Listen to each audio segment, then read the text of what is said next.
fully restored. But yes, back then, a fully loaded Plymouth Concord only got 98 horsepower, which is probably very surprising if you know modern day horsepower. But let's take a good side profile here.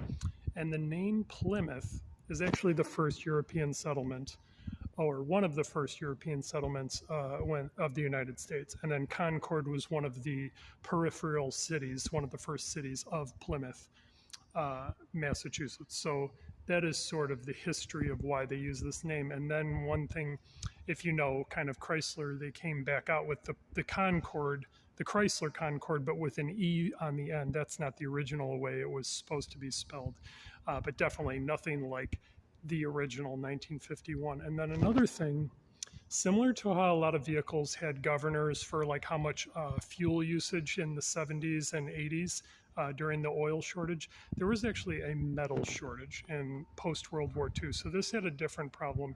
There was a shortage of metal. So these vehicles are classified as either partial metal vehicles, which I would imagine the remainder would be like fiberglass or plastic body, and then full metal. So that's the only thing I can't confirm. These vehicles obviously don't come with window stickers. Some of them list exactly, you know, what exactly was done to it, and they have all the documentation. So I can't confirm if this is a full metal Concord. I just judging by the body, it looks very close. I would imagine those wheel arches in the back, very possible those might not be metal. Let's take a, that's metal. So this is very possibly a full metal, fully restored 1951 Plymouth Concord.